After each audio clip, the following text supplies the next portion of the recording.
Now we're going to Stefano, a very dear friend. He is the owner of MedTech Project Italy. He's a WHO consultant working in PQ, and he's going to talk about regional and national impact. The floor is yours, Stefano.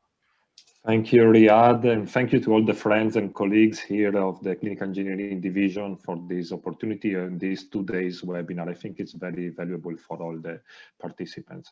In my presentation, I will shift a bit the attention to a more, maybe distant, but in reality, very impactful aspect of our profession, that is the regulatory issues and how they have an impact at the local and the global, at least a regional level. So just to give a focus about Europe, we have 27 member states. It would have been 28, but the British left last year, and 450 million people are covered. From the perspective of regulations in medical devices, we have directives and regulations. There is an important difference I would like to stress here, that EU directives are published by the European Parliament and Commission, and they need to be adopted by each member state. On the other hand, EU regulations apply directly. So they have immediate application throughout all Europe, and they give more uniform rules for the continent. Next slide, please. And this is a very quick overview of the EU medical device legislation. We started in the 90s with the directives on medical devices and in vitro diagnostics. And in the last few years, there has been the adoption of the new regulations, one for medical devices and one for in vitro diagnostics. I will stress the importance in the following slides about these new regulations, in particular in the COVID-19 pandemics, not so much because they gave an actual support to the management of devices, but because they could have been a roadblock. And we will see how the application of these new regulations have been postponed of 1 year, as you can see in the arrow over there, from 2020 to 2021, exactly because of the effect of the COVID-19. Next slide. So one important aspect is that EU regulations about medical devices have a strong focus on the placing into the market of the devices. So the moment that the devices are for the first time introduced in the market and can be used by hospital clinics and final users. The mechanism of approval that leads to the CE marking of medical devices is strongly regulated in Europe and has especially an effect on this point of the life cycle of the devices. I used this picture from the documentation of the World Health Organization because it very clearly shows that in reality, the activity of clinical engineers is very important in all phases of the life cycle. So we need to be careful about the regulatory aspects when we do the planning and purchasing of equipment, but then there are a lot of other aspects that are important throughout the life cycle of the equipment. Next slide.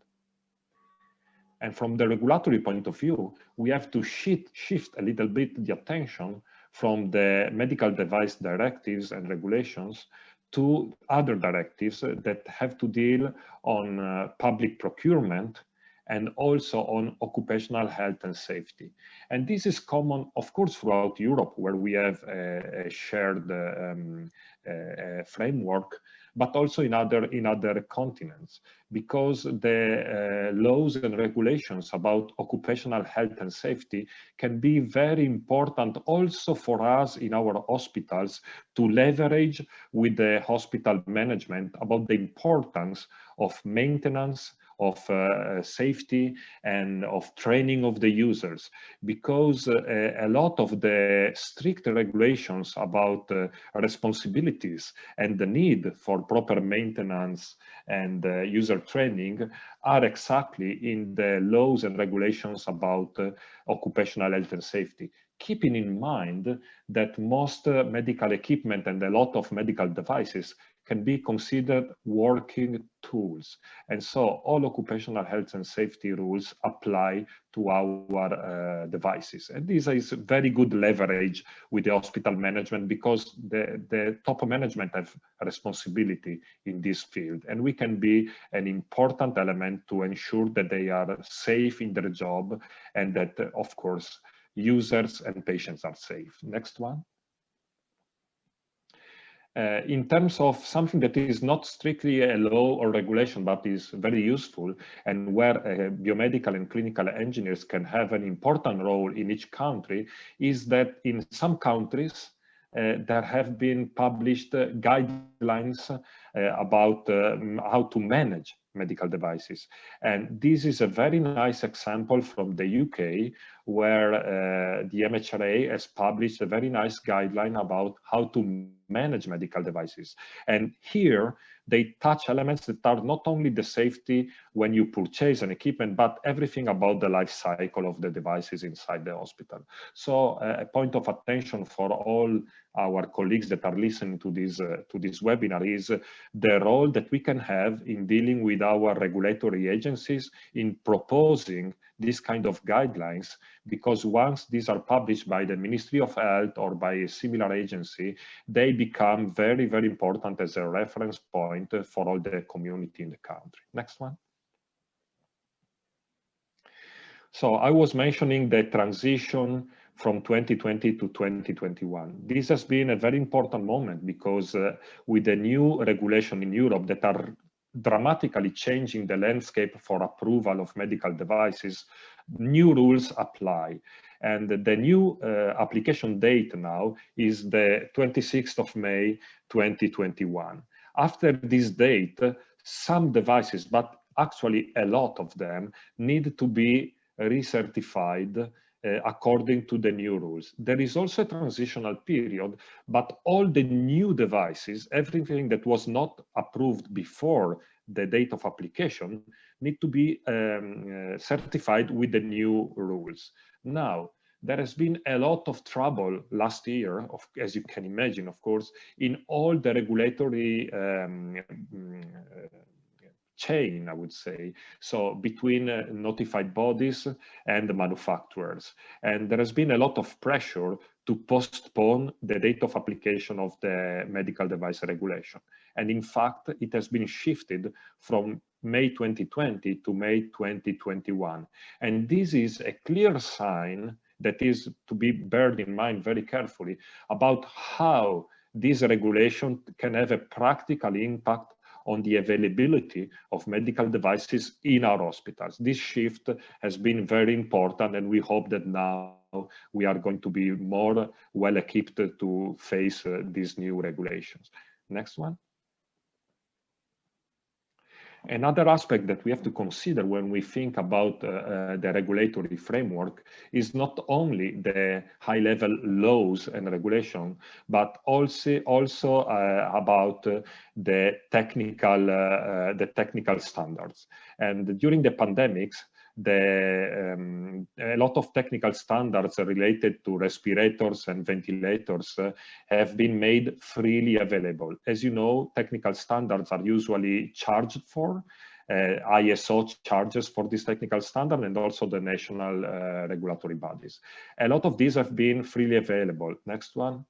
Not only in Italy and Europe, but also in the US with EMI, that has published free for the pandemic period, these documents that are very useful for manufacturers, for new companies that wish to propose new devices, but also for hospital managers to check the devices and the technical standards. Next one. I go towards the end of the presentation talking about an element that has been also very important, and it is the emergency use authorizations. In the US, I know that even though I'm not there in my day-to-day job, there has been an emergency use authorization during the pandemics, and now there is an issue about how to deal with equipment that entered the hospital under EUA and need to be managed, and what is going to happen after the emergency period. And one of the hazards that have been highlighted by ECRI is exactly about this issue. Next one. Also in Europe, we had guidelines about the adoption of union-wide derogations for medical devices. And member states had to explicitly mention what devices would be covered by these derogations. For example, in Italy, we had a national law derogating the CE marking, but only for face masks and some other personal protective equipment. This was temporary for the emergency period and specific for only the devices covered by this regulation. Next one. However, this was interpreted in a more extensive way in some cases, and we have seen entering a lot of devices that were not fully compliant with the laws and regulation. Ventilators, patient monitors, infusion pumps, and other devices that were really necessary during the peak of the emergency period entered the country, but were not covered by an explicit legal derogation. And so there was a big issue for our colleagues, clinical engineers in hospitals, to discuss with the hospital manager, because we could not approve the installation of these devices if they were not fully compliant, but there were a lot of pressures to do so. So there had to be a kind of a balance in this issue. And as a Clinical Engineers Association, we published guidelines about how to possibly deal with this difficult situation, not so easy to solve. Next one. So as a closing remark in this last slide of the presentation, I wanted to highlight that even though laws and regulations are usually published in other tables that a lot of times, many times, clinical and biomedical engineers are not sitting at as discussions, so the European Commission, different stakeholders and so on. But we need to raise a voice and be more heard in these tables, because the medical device regulations have a practical impact that is very important in our daily activity to ensure safety and availability of devices. And I have selected a few of the clinical engineering HTM leadership principles that I think well summarize the importance of the role of our profession here. So innovation culture, teamwork, as Mladen and the other colleagues were mentioning before me, teamwork and goal drives, evidence-based, communication skills and soft skills, and of course, which is a baseline but is very, very important, integrity and ethics driven. So with this message, I would like to leave you saying that, yeah, together we can do it better, or we are doing it better, as Yadin always says. And I think that clinical and biomedical engineers can have a role in this regulatory framework that so many times we are not really heard, but we need to raise the voice and be part of this. Thank you so much. Thank you, Stefano. A wonderful talk.